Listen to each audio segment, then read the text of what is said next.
Hello and a very warm welcome back to the Gimme Wrestling podcast. My name is Dom. And I'm Ant. And we're back. We are filming King of the Ring 1997, Wrestling Rewind number 65. I was going to sing your name. Go for it. I was going to be like, my name is Dom, and this is Anthony. But you didn't sing your name, so it wouldn't have worked anyway. Bad gimmick. You're a bad gimmick. This show was shown on June the 8th, 97 in the Providence Civic Centre, Providence in Rhodes Island. Rhodes Island. Rhodes Island. Rhodes Island. Not Rhodes. Rhodes. That's Island. because we're from Hull, which is why the podcast is So we called have no Gimme idea. a Hull, yeah. So we have no idea about geography. No, we just speak bad What sometimes. are you trying to say? Road. Down road. No. Off down road. 10 foot. Do you know how annoyed I'd be if two people were like doing a podcast and just talking Yorkshire? I mean, some people find it really sexy. Really? Yeah, I was speaking to someone the other day, and they were like foaming at their mouth about how sexy the Yorkshire accent was. Was this because you were speaking? No, not Oh, me, thank not God. me specifically, but just that apparently it's quite sexy. Apparently so. I find the Scottish accent to be really hot. Okay, cool. Yeah. So you're piping in. Perfect for you. Peppernim was great. I enjoyed listening to her talk. Piping in was great. Cool. Number one UK. Can I just clarify, just in case Peppernim was watching, because we have interviewed Peppernim on Soundsphere. I wasn't like perving on your voice, but she does have a really nice voice. Good. I'm pleased to hear that. She does have a lovely voice. Yeah. Moving on. Number one UK film at the time is Con Air. Nicolas Cage. Con Air's awesome. I never watched it. You've never seen it? I love Nicolas Cage films. Steve Buscemi as well, man. Steve sings, Buscemi's amazing. He plays a psycho in it. Steve Buscemi. Yeah, Steve Buscemi's a great psycho. Yeah, exactly. That's why Con Air is awesome. The best Nicolas Cage film is Ghost Rider. No, it's not. Don't be stupid. I'm joking. It's The Wicker Man. I'm joking. Ghost Rider was terrible. The UK number one song at the time was Bop by Hanson. Rubbish. Skip-it-up. Do you like Hanson?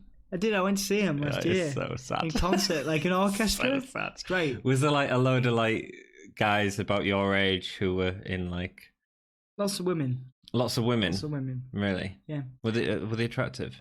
Yeah. There were children when they were singing that they're song. very attractive men now. Oh, are they? Yeah. Shout out. I know.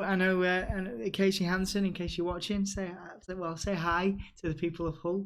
Even though you'll be watching from the other side, so you wouldn't be able to do that. But hi. Who's Casey Hansen? A friend of mine from Chicago. Very good. Related to the Hansons. Very good. And we discussed the Hansons, and I never thought at that time I would ever see them, and I went to see them last year, and they were really good. Them. Rock and roll. There's commentators for this are Vince McMahon and Jim Ross. Jerry Lawler isn't here. Obviously, he's in part of the King of the Ring tournament. A video package showing the King of the Ring competitors. And then Taker and Faarooq, and the breakdown of the tag team, the short-lived tag team between Shawn Michaels and Stone Cold Steve Austin. Talking about recycling storylines, they're doing that at the minute with Seth Rollins and Braun. Yeah, but this was so much better, wasn't it? Yeah, it was. This was so one of the first times he did it like mainstream as like a main event thing. It was big-time main event thing, and it's clever. They were sort of put in a position where they sort of accidentally win the tag team championships, but still hate each other. But it's a real hate. It's done a few times over the years, like Edge and Hogan, a bunch of other times as well. They obviously writers get a little bit lazy sometimes, and maybe they recycle stories every 3 to 5 years. I don't know if it's writers or Vince McMahon going, "Oh, this is a good idea. This worked. This before." is good S word. Yeah, it's good. This certainly feels like the biggest of the lot of what you've just mentioned. The arena feels like it's a lot more Attitude Era, lots of signs, pyro, and passion, man. The audience had passion in a time. This is a time when people are really passionate about wrestling. I think we're about to coming back into that time, actually, as well. Yeah, it's a really good time. Monday Night War. And there's a lot of good athletes. In terms of the roster, people talk about how the rosters today is more stacked and the best it's ever been, but if you look at the guys, I think it is in terms of talent, but it's too big as well. If you look at the guys that run, I think it was a nice balance at this time. Yeah, I mean, both Brett and Vader, two of the bigger guys in the roster, are both off with injuries at the time as well. But no, you're right. It's a great card. King of the Ring semi-finals: Hunter Hearst Helmsley with China versus Ahmed Johnson. China versus Ahmed. You mean China? Triple H? Triple H. Hunter Hearst Helmsley. I thought you said China versus Ahmed Johnson. With China. All right. Just listen. Ahmed Johnson had beaten Hunter due to DQ to make it to the semi-finals, and then Hunter threatened WWF with legal action as he did not realise a DQ would end up with him losing his spot in the tournament. He then went on to face Crush to make his way to this rematch that we're having here for the semi-finals. Ahmed keeps knocking down Hunter as he tries to attack. It's Hunter taking everything. Ahmed delivers a military press slam to Hunter, doing press-ups with his body before a slam. Ahmed misses an elbow drop, leading to Hunter Irish whipping him into the ring steps. Vils builds an axe handle like it's the most devastating thing in the world. Vince's commentary is getting more and more annoying. I don't know why. I don't know if it's because we're constantly listening to it.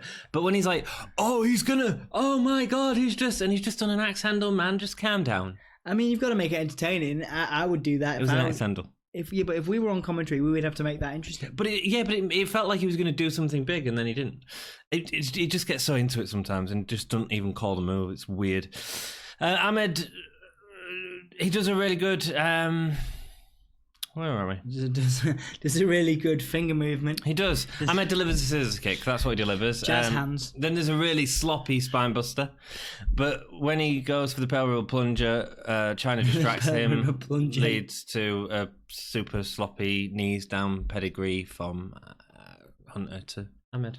And that gets him with the distraction from China. Yeah. Like I was discussing this with somebody a couple of weeks ago. Do you think WWE athletes are more careful now because Ahmed Johnson's been plagued with injury at this time, and he's about to have another injury? Yeah.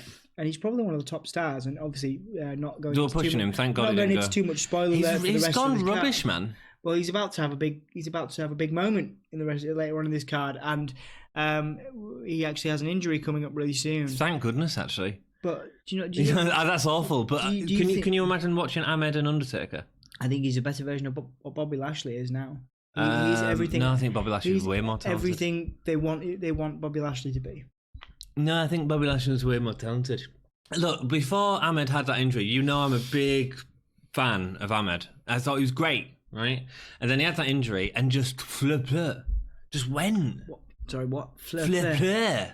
It's just rubbish. Like all that aerobics, all the athleticism, the agility, jumping off just like pumping Ahmed aerobics. He was exciting at a point, and when he come back, he had that brief feud with Jarrett, which was good.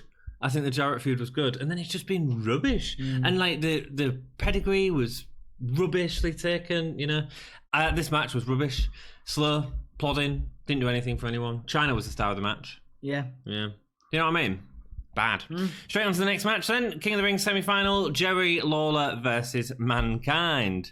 Jerry Lawler defeated Goldust to get here with his foot on the ropes, obviously cheating to win, and Mankind beat Savio Vega. Nation not looking so strong at the minute. Crush accidentally hit Vega for Mankind to get the win. Ooh. Yeah, a lot of dissension. Ooh. A lot of dissension among the nation of Domination. But obviously Faarooq is in the main event against Undertaker tonight, so that all plays out later on. Mankind is starting to turn face here. This is the first time we've seen Mankind as face. Bear has left him for Taker with some threats of a Taker. Mankind takes to the mic when he gets into the ring, saying Bear has left him, but that isn't going to stop him. He asks the audience what kind of king the crowd want Mrs. Foley's baby boy to be. That was a nice promo. Yeah, it was really good. Some Cactus references in here as well. He did, bang bang. He does the whole. There's only one thing worse than Jerry Lawler running around the ring naked, and that'd be me being naked. He's sort of a lot of self-deprecating humour, but actually that's really worked with Mankind, didn't it? Because we all laughed with him. Yeah, it was good. And then Lawler comes out. He does the mic thing with the crowd. It's not as good as... He's not on top form like Lawler. He's not bad. He's not bad, but it's not... I really enjoy this. I know that you grew up not liking... Because a lot of our memories of Lawler are that sort of awful stuff. Very annoying, But actually, his in-ring mic work was wonderful, man. Wonderful. You can see why they put him on commentary, to be perfectly honest. Yeah, he was the perfect foil. He's a bit like... There's actually nobody like that now, and I don't think it would work present day. I don't think a Jerry Lawler character would work in 2019. Absolutely not. I mean, Corey's the sort of colour on Raw or SmackDown at the minute, but he's more about the witty, snidey remark, isn't he, than Lawler, who is just a sort of brash, outlandish, laugh in your face type thing. I sort of miss that in a way as well. Miss a little bit of that. I think wrestling fans our age do. I think the the younger people today would be very offended and triggered by some of the things. Oh, by some of the things, absolutely. Say. But there is a way to do it without going to there is, them and maybe depths, Corey has that. Maybe that's what he's doing. Maybe that's exactly what he's doing. And I do think Corey is a great commentator. Lawler comes out with the mic to the crowd before going at Foley about his ear and about his childhood, his mum looking at his buttocks and face and thinking that she had Siamese twins. Yeah. Classic sort of ha ha ha. I heard this joke in a bar. Trollolololol. Vince wants to hope that Mankind wins the match, as there's only one person more ugly than Vince, and that's Mankind. Yeah, fine. Why is Mankind going to die if he loses the match? Maybe. They're standing on the outside of the ring, Foley ramming King's head into the table, lots of early attacking from Mankind, with King trying to escape out of the ring, avoiding the mandible claw. Yeah. He takes nothing out of his pants and beats Foley with it. He's constantly doing this. Fist. It's nothing. It's the... Yeah. I think it's pubic hair that he's pulling out, and that's the devastating King Lawler pubic punch. The designated pubes? The devastating... the devastating pubes, The devastating pubes. Lawler bites Mankind's severed ear. That's a really nice spot. Interesting, funny. Do many people do that? I haven't seen it in these pay-per-views. It makes sense. I think that was a spot reserved for Lawler. Yeah, it's a good spot. I don't know why they wouldn't, because it makes you go, I think it works for the kid. I think it works for Jerry because he's desperate, you know what I mean? Going a bit slow, though. The invisible object thing's just... The only problem with it is it ends up in just punches. Yeah. Which Mankind sells really well. And actually, I was really interested in watching Mankind selling the non-invisible punches and the normal ones. And I wondered how they'd got across, because Lawler was doing it behind his back a lot. So I was always like, I've got pubes in my hand. And he was like, oh yeah, I've got to sell it then. Mick Foley would sell anything for anyone. He would. Oh, of course he would. To put anyone over. Foley goes head face into the ring steps because that's what he does. I think if I saw you reach to your pants and try to hit, I'd be like, whoa! no. I'd be like begging you off like Ric Flair. I'd be like on my knees. Like that's why it was devastating, man. Now we've figured it out. He goes into the ring steps face first because that's what he does before taking a bump into the barricades as Lawler repeatedly throws him into them. They keep saying that his head is hitting the back of the barricades. Pile driver on the outside. Drop kick stops Mankind getting in. Lawler then hits a pile driver in the ring, but Mankind kicks out. Mankind fights back with a running knee into the corner. Back body drop as a failed reversal as Mankind goes for the neck breaker, but Lawler just sort of pushes him down. It's all a bit botchy, isn't it? Yeah. Lawler attempts a sunset flip, but ends up with Mankind's finger in his mouth. Well, he passes out. The mandible claw. I love that. There's a spot that they repeat a couple of times coming up in matches, and I really like it. I think it's a great way to get caught by it. Yeah. You know. Well, Mankind wins. That makes sense, man. It makes sense putting Lawler on the pay-per-view, actually, because he's sort of the king. That's fine. It's a slow match. There's some fun stuff at the start of the match, I think. So it's enjoyable. It's entertaining, if not limited. Brian Pillman says that he's responsible for setting up Michaels and Austin. Austin pops his head above Doc Hendricks, smiling. This is great, man. Grabs him. They're sort of fighting, punching, make their way into the toilets, flushes Brian Pillman's head down the toilet. Yeah. Brilliant.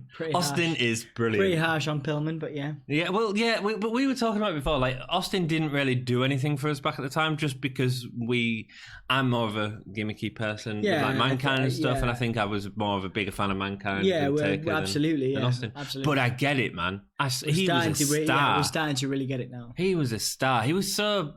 And I think if you had that sort of continuity and carried on with it, for me, I'd just never have a Stone Cold action figure. There was never a waver of that character either. There was never like, ups and downs and highs and lows. There was one constant. It was one constant high. Yeah. From this right through until how you get like Goldust, for example. This is peak Goldust. This is Goldust at its highest level, Intercontinental Champion. And then over the years, you've had him go down to like lower card. Yeah. And you've had him go to a tag title run or whatever. Yeah. Like very few gimmicks have such a consistent. Even The Rock. He takes it and he runs. The Rock didn't have this constant. No. In his career. Triple H, another example. No. But then saying that Austin had the sort of ringmaster gimmick that didn't really get over as much well, and I know that we don't really see that in pay-per-views, that was more of a Raw thing, but maybe we just sort of missed that. But he has, hasn't he? He's put on stellar matches against guys like Savio Vega and stuff like that. And the feud with Bret Hart is the biggest thing in WWF at the time. Yeah. And we're getting to see, this match, we'll talk about it later, so stay with us. This match between Shawn Michaels and Steve Austin, this is two of the greatest workers of all time. Yeah. At a time before they were both majorly injured. Yep. You know, Shawn Michaels obviously hurting his back, Steve Austin with a pile driver. And although Austin still continued to run well after that, he wasn't technically as sound in the ring back then. But this is like the two icons of that WrestleMania moment. Yeah. It was sort of Mike Tyson. It was a big meeting deal. at a time when they could both really go at it. Yeah, it was a massive deal. You know, it's great. It's wonderful. And I can't wait to talk about it because it's actually the only good thing on this card. Goldust versus Melina versus Crush with Clarence Mason and D'Lo Brown. Crush with a Hawaiian symbol on his forehead. So they're trying to get across Crush's heritage. The commentary talk about it, which makes sense. It's the symbol for the declaration of war, which also has double meanings, so clever, and it's really important to show Crush's heritage, sort of build up that angle, and also hooking a very important audience in the at that time as well. Yeah. Obviously, you've got a lot of Hawaiian Samoan heritage in WWE at this time, and also back in this day. You know when Crush come out of the Snap, Crackle, and Pop box when he was like Crush, that Crush. You mean where did they bill him from? Was he billed from Hawaii back then? I think he was, because he was always nicknamed Kona Crush. Ah, okay. They called him Kona Crush. Yeah. I would have billed him from a Snap, Crackle and Pop. Well, it wasn't. I always get them confused. I always get Adam Bomb and Crush confused. Do similar outfits. I can understand why. It's not. They're not. Adam Bomb was the radiation dude. Yeah. Well, and he went on to do something. I can't remember what it was, but like Crush. Whatever happened to Crush, man? Crush, who went on to do the DOA. Oh yeah, well, I mean after that, yeah, because I actually really like DOA. I actually really like Crush's look now. Yeah, I think he looks cool. It's just this thing, this whole Crush. It's like a Vulcan nerve grip if you're a Star Trek fan. It's rubbish. Yeah. It's what it is. You know, it's rubbish. Like it's a hand on the shoulder. That's supposed to. The heart punch. It's a heart punch. Yeah, but he had the nerve thing as well. Like all his moves. The nerve hold. Have been rubbish. All his moves have been really stupid. He's like, he is a bit like that wrestler. I mean, I wouldn't say that to his face. What are the worst moves we can give someone? Here we go. Yeah. Oh, it's a bit like when the Great Khali does it. Like it looks better. Yeah, but he's like, you know what I mean? Like, big guy. You could do that with one hand. Let's be honest though, Great Khali was not the greatest wrestler of all time either. But you could make those moves. You could make them look powerful. I'm just gonna look because I have a sneaky. I don't know what's happened to Crush. Cool. And I'm curious. I'm sure we covered it when we did his debut. We have covered it, haven't we? Goldust hits Crush's head into the steps. Yeah, I remember he passed away in 2007. Did he? Yeah, so that's not that long after this. This is only sort of 10 years after this. So yeah. Goldust hits Crush's heads into the steps. 10 count punches in the corner before thrusting his crotch in Crush's face as well as the kiss. Yeah, that was nice. Like you think I remember you telling me and I look back at this quite a lot. About you telling me how uncomfortable he was at the very start. I'm just researching and how uncomfortable he was doing this character at the very beginning. Oh yeah. Which didn't want to, and then got right into it and loved it. And you just think how you've really got to go into full on acting mode. You know this as a performer, and an artist, a visual artist as you are. You've got to really go into get yourself into a mindset. Yeah, man, absolutely. And he did, and it seemed like there comes at this point, especially during his first run, it seemed like he was more enjoying it in that he could do these things to wind up the lads a bit as well, in the ring, and I think he will have found enjoyment in that. Like a bit like a less smelly version of what Andre the Giant used to do. Absolutely, when he used to wrap his it's the same sort of thing. The ribs in the, I'm sure God. I guess it makes several things. I guess it makes people weren't expecting more entertaining for everyone.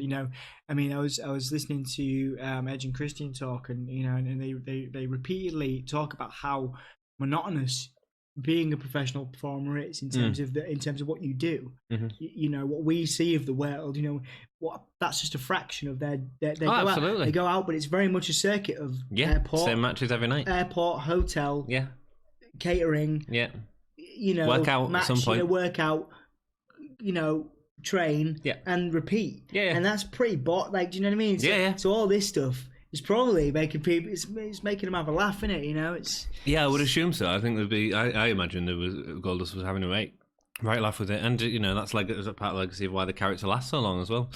Goldust hits Crush's head into the steps. 10 counts in the corner. There's something that we don't see anymore. Isn't it weird?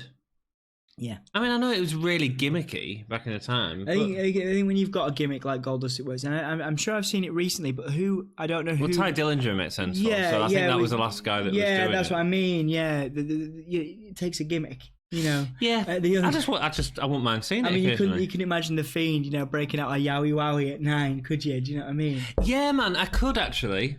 I really could. I can imagine him doing something really sick with it, which would be great.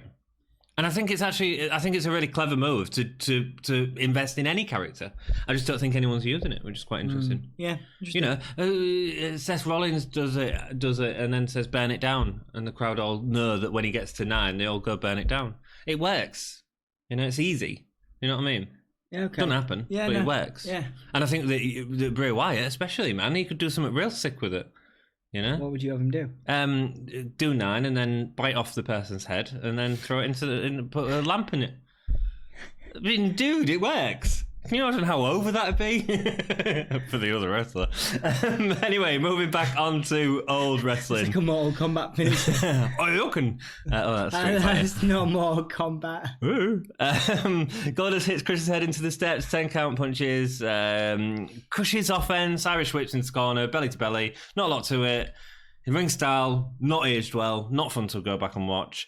Goldust can't hit a scoop slams, Crush falls onto him, Crush continues attacking his back, a backbreaker, forearms to the back, a really weak submission. It was like he was in a Boston Crab position, but couldn't even be bothered to do out, so just held his head back. He should have just crushed him. Just squashed his head. Goldust hits a low blow, but when running the ropes, Crush hoists Goldust into a military press slam straight into the backbreaker. That was really neat by Crush. A little bit sloppy, but more stuff like that would have got the character over a lot more, I think.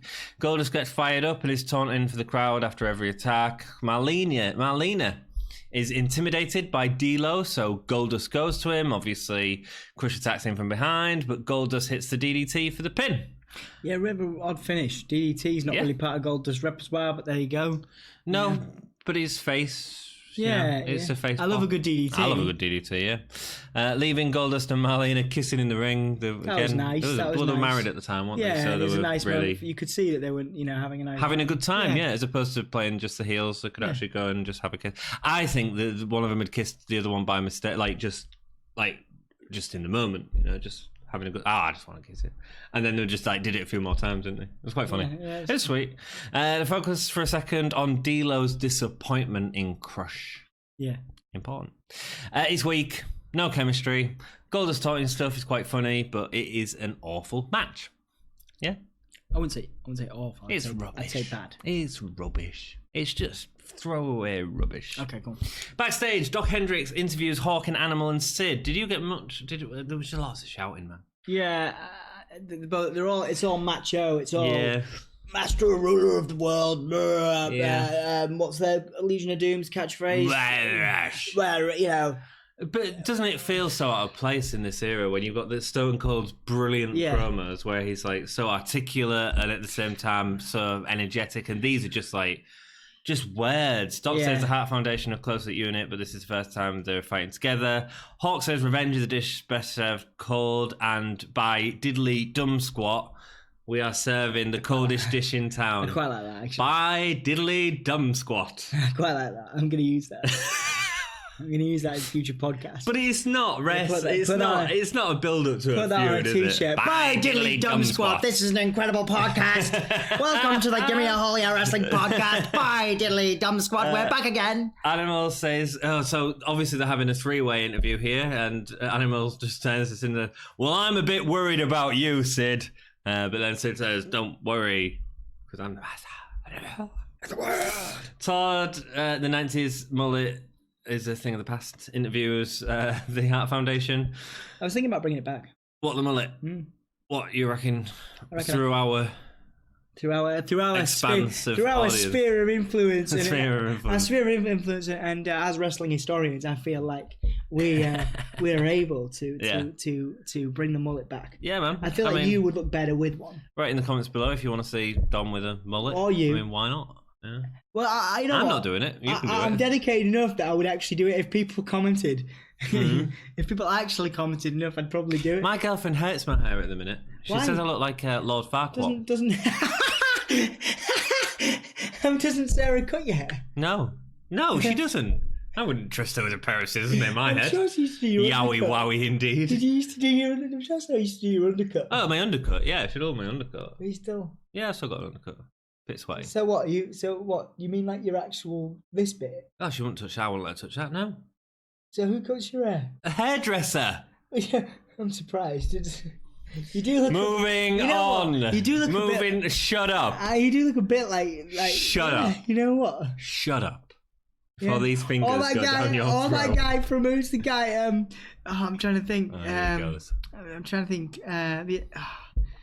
I can't think of the guy's name. I'll try and find. You look very similar to James Ellsworth. Right, the next say match that, is but I've the got Hart Jim. Foundation. I know it's because you look like James Ellsworth. The Hart Foundation, Jim Neidhart, Owen Hart, and the British Bulldog versus the Legion of Doom. You carry Hawk and Animal with really Psycho Sid. So you carry on. Okay, Sid is behaving all face again because, I think he had more turns than Big Show, man. Not quite. No one's had more turns. I don't know, dude. He was a heel at WrestleMania just a few weeks ago. Now he's being a face, like fist bumping people. Weird. Danny McBride. So I don't know Danny McBride. Hang on, I'll find you a picture. I'm just googling Danny McBride. I'm going to carry on with the podcast. McBride, guys. So if you want to do that, just to see what I think Anthony looks like, can do. Animal and Hawk start off. Animal delivering some suplexes to Owen and a front face drop. A really nice power slam from Animal. Also, That's you. Why does that look like me? That's you. I don't look like Fozzie from the Muppets. You look like David. I look nothing like him, man. That's you. I look nothing like him. Why would you even say that? You said you do. You look like Danny McBride. You said I look nothing like Danny McBride. You are so weird. You look like Danny McBride. He's so weird. Sid comes in, axe handle, then nothing for 2 minutes. Which is not unusual for you, is it? Which is not unusual for Sid. Well, yeah, exactly. Yeah, fair enough. We're taking it into a sexual context, aren't we? When Bunto, can we focus on the wrestling and not Danny McBride and my sex life, please? Do you think about Danny McBride when you're having sex? I mean, is that the inspiration for your haircut and your goatee and your beard? Yeah, carry on. Wrestling. 2 minutes when Bulldog comes in for a power lockup. Oh, power lockup with Psycho Sid. Bulldog, yeah. Bulldog delivers. He's had some awful matches with Sid. Bulldog delivers a delayed suplex, which is good. Which is really cool. Psycho Sid was big. Yeah. Bulldog does a delayed suplex. What does Sid forget to do? Sell. He forgets to sell completely. Yeah, Sid can't just sell. Gets up straight away. Sid can't sell. Like what? Hawk and Animal and Sid beat on Neidhart. It's all punches, arm wrenches, stuff like that. It gets really slow. Bulldog delivers a pile driver to Hawk. He gets straight back up. Did people just forget to sell Bulldog? It's the Legion of Doom and Sid sort of thing, But why? They're meant to be well hard, aren't they? Why? They're still Bulldog. They're still in the era of Hogan. It's stupid. It looks stupid at this time as well, Animal is attacked outside by Neidhart with a chair, but of course the ref's back was turned. It breaks down way too much here. The ref's distracted in every position. It's all breaking down. Break the walls down. Bulldog hits a suplex off the second rope. Anvil really did nothing in the match. In fact, the only impressive ones was Owen and Bulldog. Sid gets in for a second time in the match. Does some moves. Sid moves. Clothesline. The Sid moves to do the big. He gets a big boot in, yeah. Of course, he gets a big boot. It's one of his 5 moves. Before delivering the chokeslam to Bulldog, Owen off the turnbuckle sunset flips Sid and pulls him back for the win. Meh. Odd. Right. Just Odd. Yeah. Very strange. You got what to say about the match? Who do you think is more over, Sid or Braun Strowman? Braun Strowman. I think Braun Strowman has like I don't know, man. It's hard to say. I think at this stage, Sid is really over. Yeah, of course, because Braun Strowman is still in nappies. Well, no, you know what I mean. But in terms of like, if you were to put the two in, by comparison, I think it's a really good comparison because I think they're very similar in that you can put them in the main title picture and they don't look out of place. And actually, I think so here we go. Here's a good one. So Sid was replaced Vader for the WrestleMania 13. And it was a guy that, again, could believably go against Undertaker, believably hold the championship, and have that big match. Yeah. I believe they do exactly the same with Braun Strowman. Mm-hmm. And I think that's why the WrestleMania matches with Braun Strowman have been awful, from sort of Nicholas or the Battle Royale. Did he win that? I guess he did. Yeah, the Andre the Giant one, yeah. But again, the reason that he's in them positions is because Vince McMahon is going, look, if Roman gets taken away, if Brock gets taken away, we'll put in Braun. You know, and I think that's an important thing to have within a company. So fair enough. Hopefully his time will come. Because actually for them guys, the time always does come at some point. Yeah. You know. The show Austin's iconic King of the Ring promo because it's epic and we're at King of the Ring and everyone knows it's epic. Mankind interview backstage. Hunter better be ready to run him over because he won't go down. There's a line from a movie he walked by once. I just can't wait to be king. That's great. Have a nice day. That was lovely. He's so funny, man. He's great. Mankind just walked past the movie of The Lion King and took the quote from it, and it's great. It's awesome. There's actually, bringing it back around, there was actually 24 or something on recently, or one of them, about Seth Rollins. Maybe it was the reunion show, I think it was. Mm-hmm. And Mick Foley was backstage on about going with Seth Rollins and Becky Lynch to go watch The Lion King. Oh, wow. Yeah. There you go. I mean, who else would you want to go watch The Lion King with than a hardcore legend? Yeah. I mean, I reckon Mick Foley probably loves that film. So I've not seen it yet. Don't everyone love Lion King? I've not seen the new one. I've not seen the new one, but who cares? Cartoon's really good. But then Aladdin was great. Aladdin was cool. I haven't seen the new movie. The new Aladdin is really good. Interested. Will Smith's really good. Is he? Yeah. You wanting Suicide Squad? Or any of the other movies done for the past 10 years. What? Will Smith's ace. Shut up. Mankind interview backstage. We've done that. He's so funny. I love Mankind. Great. Mick Foley's great. We all love Mankind. He's getting his character back in 2K, we can have some good dream matches. Mankind versus The Fiend, perhaps. Oh, yeah, because they finally put Mick Foley back in the game, you know, realising that he's a really important part of WWE. That will be very cool. We'll have some dream matches. We will. King of the Ring Finals is up next. Hunter S. Helmsley with China versus Mankind. These two, this is the sort of start of their massive feud. It goes on for nearly years. Nearly 10 years. It's a long. No, it doesn't. No, not in this form, but on and off they have years and years worth of stuff. No, it doesn't. I mean, Foley was out in 2002. 5 years is more No, it appropriate. wasn't. Yeah, was. But he came back. Yeah, a few times, but not against Triple H. No, there was always an element of Triple H being there. What the hell are you? What? You weren't even watching wrestling at this time. No, but I know. Shut up. I watch What Culture.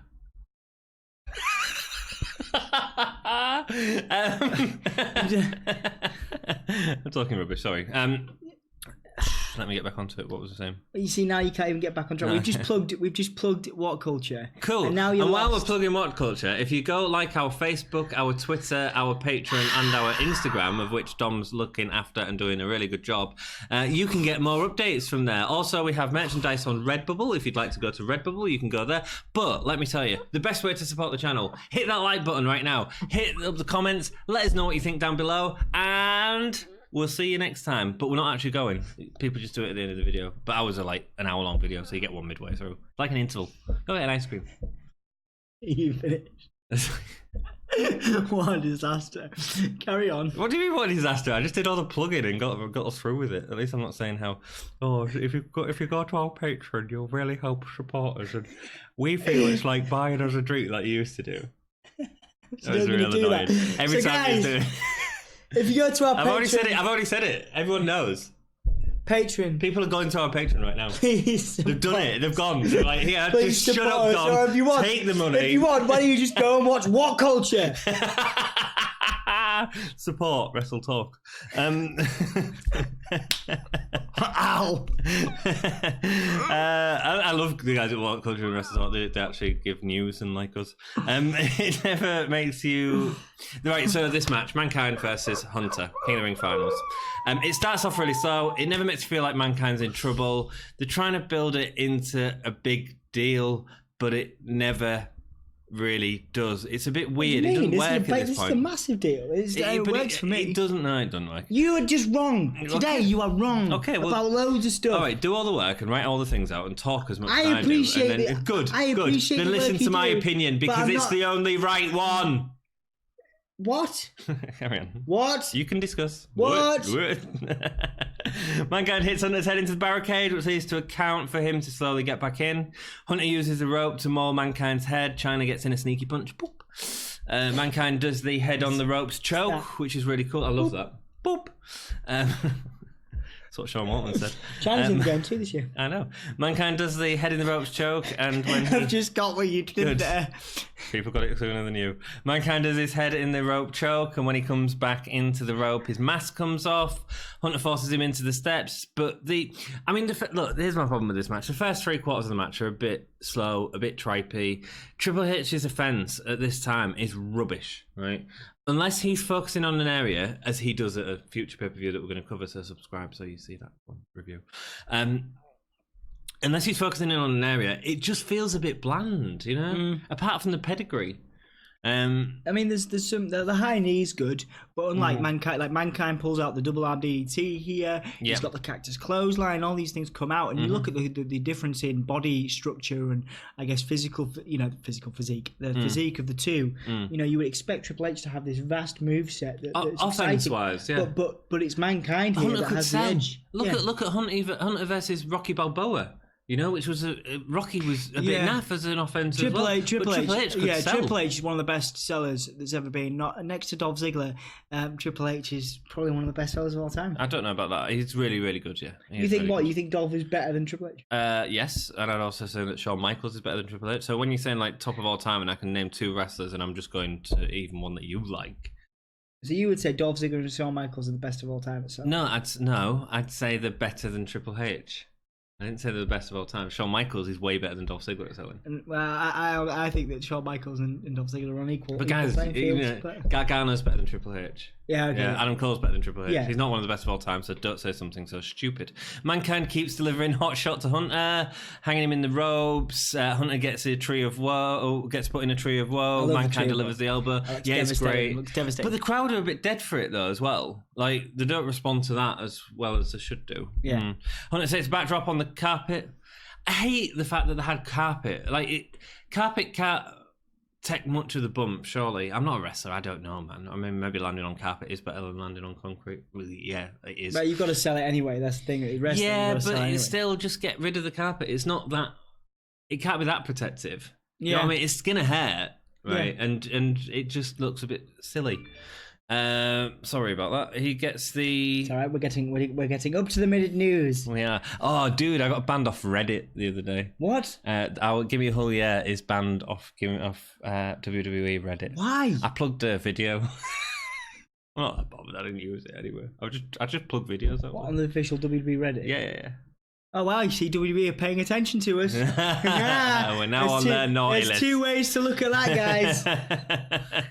Yeah, it's not a bad thing. We're coming for you, Vince. The cactus elbow off the apron, the crowd again. Sometimes that goes really well. This was one of the times that I think it went on. Like there was a lot of high impact stuff, the pedigree on the table and things like that. Oh well, we'll get to that. Some of this stuff really, it's really high impact. It's really cool. Yeah, double arm DDT. Sometimes it comes off. The last quarter of the match is really good. Yeah. The double arm DDT. China distracts the ref. Mankind goes for the pedigree, but the backdrop ends in a... Hunter goes for the pedigree, but the backdrop ends in a mandible claw, but China comes in to save Hunter. Again, China getting involved. China feels like a big part of this. Yeah. Hunter rips off Mankind's mask, goes up to the turnbuckle, but the mandible claw is locked in. Right to the eyes, how Hunter gets out of it this time. Nasty bump as Mankind goes for the elbow off the apron, but China pulls Hunter out of the way, leading to Foley hitting his head on the barricade. Really great. Then a great spot. And it's a spot that we'd see for the next 20, 30 years. We'll probably be watching this in 6, 7 years' time with Triple H's 3rd WrestleMania retirement match. The pedigree on the table in Saudi Arabia, the pedigree on the table. I mean, this isn't a table that just breaks away as well, like they have nowadays. It doesn't even break; it just sort of stays on it. But I mean, what a great spot! The pedigree is such a good move. Yeah, it is. And on a table, wow! It is. Yeah. Who was the first guy to take it? It's got to be. It's always Mick Foley. Yeah, it's got to be. Oh, we want to try this. Send Foley out. Yeah. Mick, Undertaker we need you to do something crazy, Mick. Undertaker goes to it. I've got an idea. I had a dream last night of throwing someone off a cell. And it's, Mick. Mick. Hey, Mick. I've had this idea of spearing someone off the apron through a flaming table. Hey, Mick. We need you to do some crazy ass. It's going to be good ass. I got this idea of spearing someone off a ladder while they're holding a title in a ladder match. Oh, well, Mick can't hold his weight that long. Yeah, no. Jeff! Anyway, back to the match. Foley, so yeah, table spot pedigree, great. Trying to grab the scepter and breaks it across his back. I think that's why they keep bringing people like Mick Foley back, because they have not had the Jeff Hardy's out, and they've not had a Jeff Hardy, and also like Mick Foley. So okay, like, Mick, we need someone back on Raw to make somebody look really good, because no one else will do it, and no one else is as good as you. Hogan said no. Hogan said no. Triple H wasn't going to do it. we got nobody else. Jeff's out. He's in jail. Oh yeah, great. Mick. Yeah, can't wait. Yeah, Mick sold Jack. Oh, what's his name? Ryan. No. The penis guy. Joey Ryan. Joey Ryan. Thank you. The penis. Mick sold that, man. Have you seen that? I've not with seen Mr. Socko. I've not seen Oh, Mr. it. Socko gets the Incredible. suplex. Yeah. Does Mick do the spin? Yeah. Does he spin? Yeah, he spins. That's I think it was in Ireland or somewhere like That's that. Yeah. incredible. There you go. Back to this amazing. match. Go check it out, guys, on YouTube. Oh, that's made my I'm day. having fun today. You having fun? Yeah, I'm having Good. fun. I hope you're having fun as well. Foley tries to get in, but Hunter runs him off the apron, sending him falling backwards into a technician, who's just there, just sorting out the monitors on the screen. Mind his own business. He sells it, man. He stays down. Good lad. Hunter drags him into the ring, but Mankind kicks out, which means he has one more pedigree, getting Hunter the win and the crown. Yeah, good, cool, fine. Makes sense. Hunter was obviously supposed to be the King of the Ring winner the year prior, but they give that spot to Austin instead. Chyna bullies Pettingale in the ring, which is great. Pettingale gets in the ring, and it's like Chyna treats him like a fan trying to get in. Yeah. She looks real aggressive, and Todd, his mullet just disappears, forcing him down as he delivers the cape and crown to Hunter. Hunter hated that crown and cape. Yeah, it's a good story. So they kept trying to put the crown and cape on him, like for the next few weeks, and rather than give him the crown and cape, and he would always beat down someone with it or rip the cape up. Yeah, and then they're like, "No, he's not going to wear it, is he?" And they're like, "Yeah, probably not." He takes the crown, uses it to beat Foley. Hunter gets the heat he needs. Foley crawls after them as they walk up the ramp. Foley ain't going to stop, brother. I know. He gets cracked with the scepter as well, doesn't he? So like, yeah, I said that. Yeah, like I feel like there's a couple of things. Yeah, but what I mean is, like, I feel like there's a couple of times where cheesy stuff like that, like a toy crown, a toy scepter, it can be used in a really positive way. The scepter spot is exactly the same spot we saw with Macho. Yeah, but it was better with that because he hit him across the head, didn't he? Who was it against? I can't remember. Was it Jake? Potentially. Most of this was not good. The last 5 minutes were great, and Foley puts his body on the line during the last 5 minutes. It was crazy. Video package of Michaels as he's returning in the last month and has become a very brief tag team champ, taking it from Owen and Bulldog. The Hart Foundation after the match continued to beat Michaels and Austin, leaving them to go at it after Bret Hart. It's great. Michaels and Austin couldn't get along as a tag team, fight between each other anytime they're out, obviously. Bret Hart comes out with the Hart Foundation. Bret is nearly back, but won't be able to do it yet, and won't be able to be blindsided anymore because he's not... he comes out into the ring to say all this. The Retribution is near. He sets up a return for the Canadian Stampede, so issues a challenge to any 5 wrestlers that want to face the Hart Foundation on hometown turf. Good stuff. Good Payback time is coming for you all North American wrestling fans. Great heel promo. Yeah, good and stuff. This is the time where you had Hart in Canada getting a face reception and Hart in US getting a heel reception. Yep. And it's great. It was massive, yeah. Such an interesting time. Really cool. I'm worried that stopped the recording, but we'll see what happens. Time is coming for you. The Harts were faces. The equipment and commentary has been damaged from the pedigree, so although Hart goes to take Vince's headset, the backstage officials come out and escort the Hart Foundation backstage. Yep. Cool. Did you notice that in one of the promos, like Vince calls, I love this, I love good wordplay in WWE. It doesn't happen too often. Vince calls Austin braggadocious. Braggadocious? Yeah. No, I missed that. Braggadocious. Braggadocious. What's braggadocious? It's like confident. It's like arrogant. like kind of just a strong word, isn't it? Braggadocious indeed. Shawn Michaels versus Stone Cold Steve Austin is next. Great. Incredible match. It's when Austin's Austin's walking, just doing his little walk. His kind of shuffle. He does. It's great. Interview with Austin, who is asked where he will draw the line at injuring each other with him and Michaels, as they're both currently tag team champions. Austin says that Michaels had better not force him to turn up the violence factor. He will do it, and that's the bottom line. Yep, and that's where it comes. That's where that fine word comes in. Yes, he's done it a few times now as well. He walks into the ring, but runs into the Heart Foundation. Lots of flicking up the middle finger at that point, which is great. Doc Hendricks then interviews Shawn. Will the point be worth proving if they injure each other and lose the titles? It's a massive match. Classic lineup. Great build. He has an opponent. He also has his belt to worry about. It's great. A classic meet-up here. Old versus new. A combination of different contrasting styles. And the first time we get to see these two at a pay-per-view event. Big deal. Before the burst of massive injuries, which we talked about a bit earlier on. Even the first shoulder barge from Austin feels big. That's what Austin did, man. And his first move in any match, it feels impactful. Yeah, because he does his little taunt, and then he's like, even if he throws a fist, it's a big deal, yeah. His brawling attitude sends Showboat Michaels flying. The match gets paused, as it seems like there's a young man with Down syndrome. He sort of jumps over the barricade, doesn't he, and is stopped by security. I think the two wrestlers in the ring had noticed it was happening. Michaels went to go check it out and check that he was okay. Austin brings him back into the ring. Clearly security. He was a big Michaels fan, wasn't he? Yeah. I think, like I said, they do well to pull it back, and they've got, they have a really nice kind of encounter where Shawn goes for the super kick pretty early on. Yeah.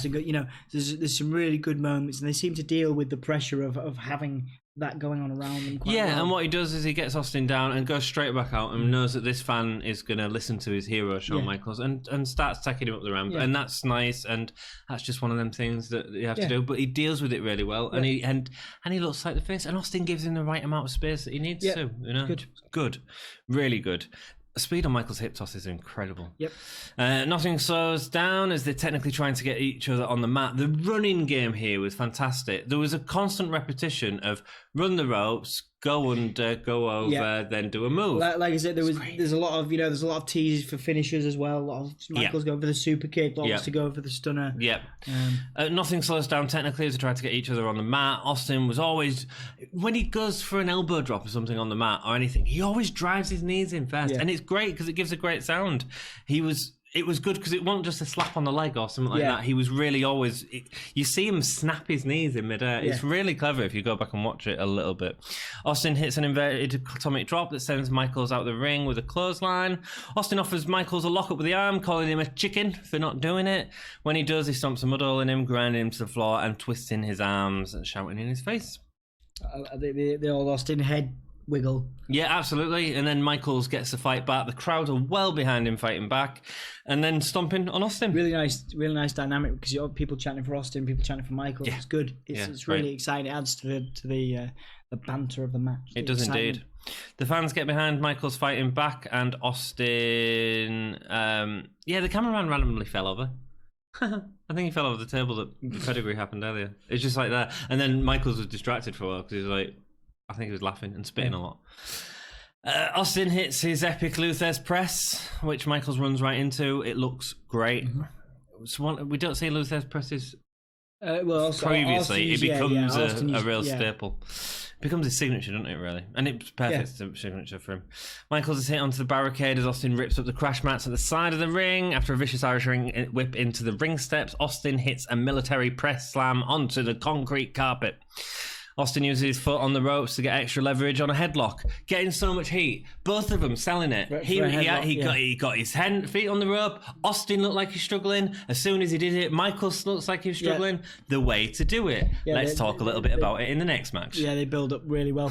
Yeah, not so much. It's rubbish. You know, that's how and that's the difference. You see that's two guys. Two major main eventers that are really good at working crowds. Yeah. You can make a headlock look like a blooming chair shot. Be a massive moment in a match, and it is. That's what's great about these two. Good job. They never stopped in the rope all night. Michaels goes for a spear in the corner, but Austin moves out the way. There's a beautiful crossbody as Michaels runs up the turnbuckle and then sort of springboards back off. Nice. That's great. Then Austin is pushed into the ref. Michaels goes for sweet chin. Austin catches it to deliver the stunner, but there's no ref. So Austin tries to wake up the ref, but the ref's not coming round. Austin gets frustrated with him, so stuns the ref, which is great. It's that sort of anarchy Austin that everyone loves. Everyone pops for that. And then Michaels does the same thing coming up. Well, cool. So another ref comes in when after Michaels gets a super kick onto Austin. However, he goes into the ring. He doesn't go to count him. He goes to check on the other guy, which is fair enough. I mean, the other guy's injured. You'd expect that. Michaels gets up, a bit frustrated. Okay, fine. You're getting a super kick as well. Brilliant. Very cool. Brilliant. Ebner comes down to sort it all out and DQs both men. It's crazy. It keeps them a team. It doesn't make anyone look better, so I get the booking of it. I'm okay with it.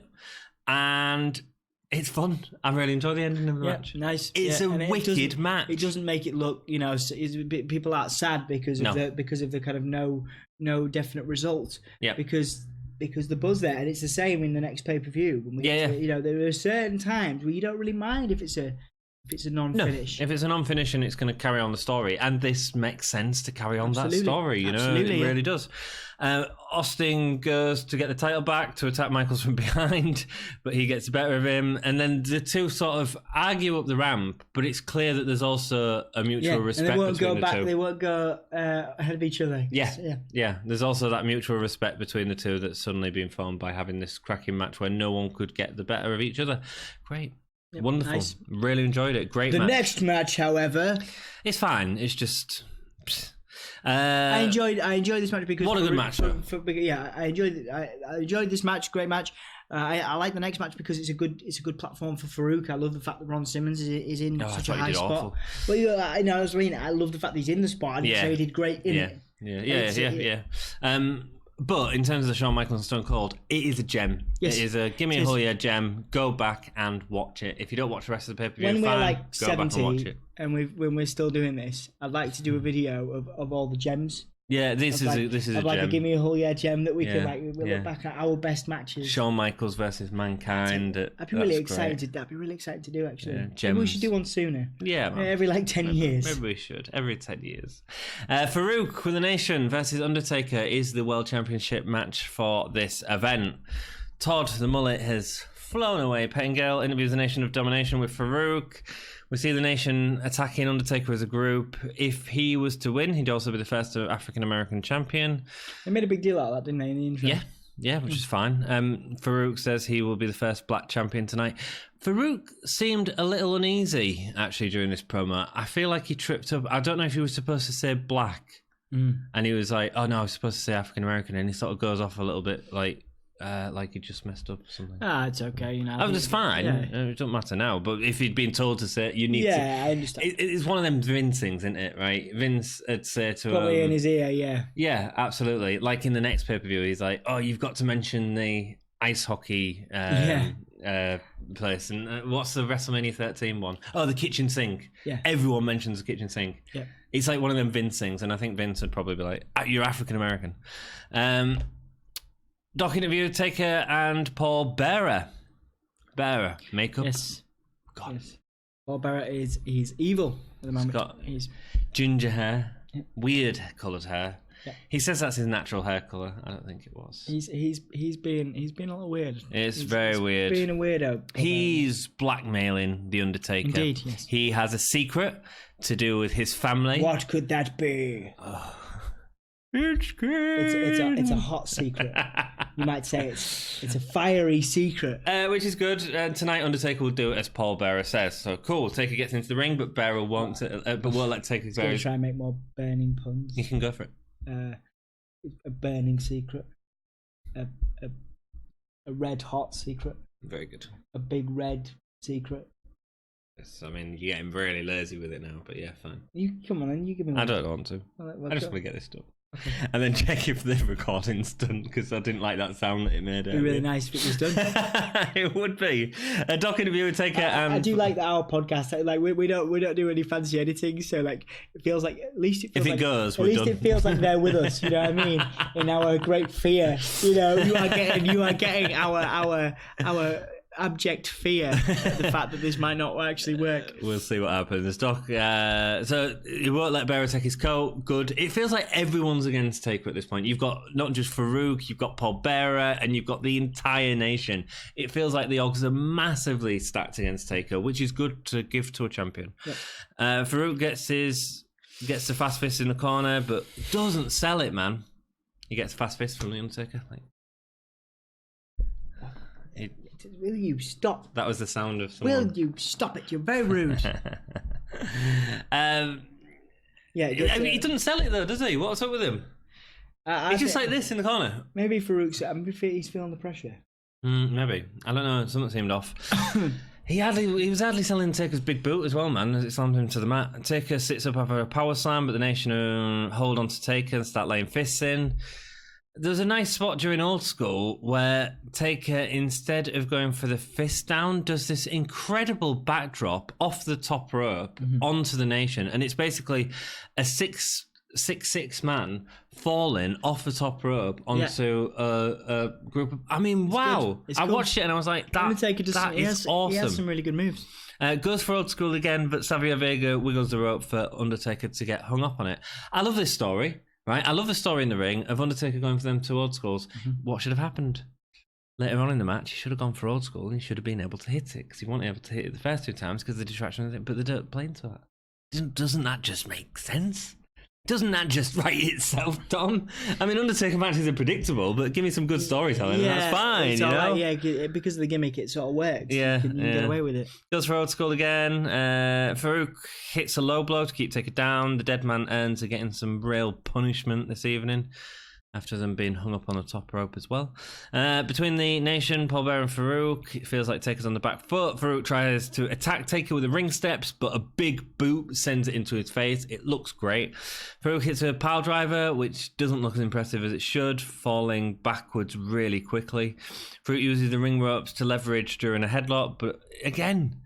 Right, we've just seen this done incredibly in a Stone Cold Shawn Michaels match, and this is just like they do the exact same thing. Yeah, but Taker didn't sell it, and Faarooq didn't sell it. I just don't know whether the characters have enough momentum. With Shawn Michaels and Stone Cold have a lot of momentum going into this pay-per-view. People aren't as interested in but even in terms of take away all the crowd and everything like that, just show me the video and put the two together, and you'd go, wow, they're actually doing something and they're just having a rest. Yeah. You know what I mean? Yeah.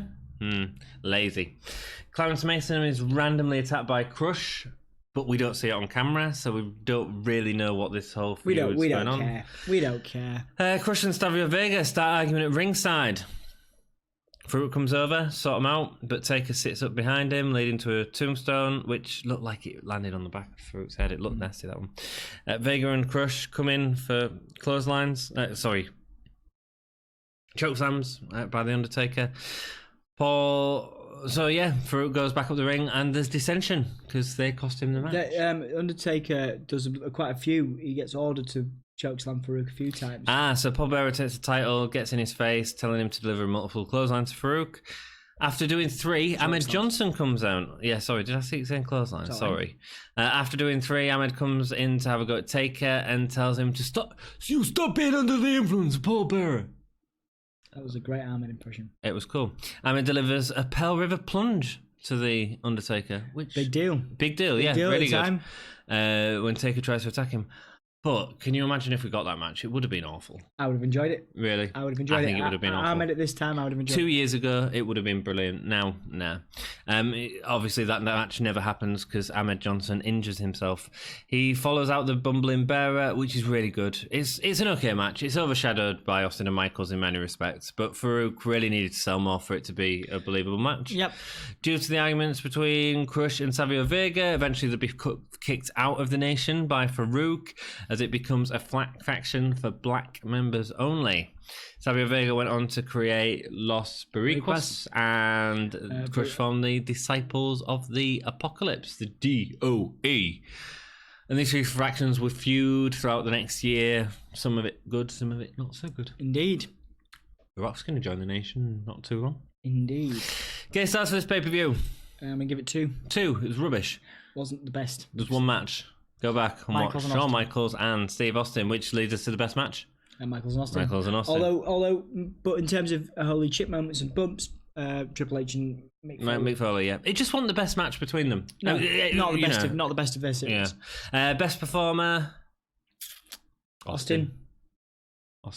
He was calling a lot of the Shawn Michaels and thingy match as well. Did you notice that? I didn't notice it. Yeah, so, I mean, it's amazing that he could come in as such a... He hadn't been in the company half as long as Shawn Michaels, and yet he's still able to call against Shawn Michaels, who we know Shawn Michaels can throw his toys out the pram if he wants to. I mean, that's amazing in itself. But it's also not just that. It's hard to call between Michaels and Austin, but the also taking into account the Brian Pillman promo earlier on where he's just flushing his head down. It's perfect, man. Really funny. Austin's great. Really funny. Holy shit moment. It's a good job that as well. I think a lot of people were digging what Austin was doing backstage too. You could see that a lot of people wanted to work with him. Yeah. I mean, he had a good rapport with Brian Pillman, for example, in order for him to be able to do that. Well, obviously, they were a tag team back in WCW as well. Good rapport with Michaels, you know. It's great. Holy shit moment. The pedigree on the table. Pedigree on the table. You know, I didn't go for that, although it's incredible. Maybe I'm just a bit used to seeing it. It's Undertaker dropping off that back rope, man. The free fall. That was really cool. There's a guy called Darby Allin who's much smaller than the Undertaker. Calls it the coffin drop, I think. Yeah. So it's similar. Would have actually been quite a cool thing to put in the Undertaker's repertoire. Yeah. Darby Allin is now in AEW as well. Quite excited for his match against... Anyway, we'll move on because you guys are interested in just listening to events that have already happened. Well, we're looking forward to AEW. All Out we're watching this weekend. It should be fun. He's against... is it Joey Janela? Is it Janela and Jimmy Havoc? There you go. Good fun. Cool. Jimmy flipping Havoc. You guys rock. Yes, thank you very much for watching. We've been Gimme a whole don't forget to keep it gay.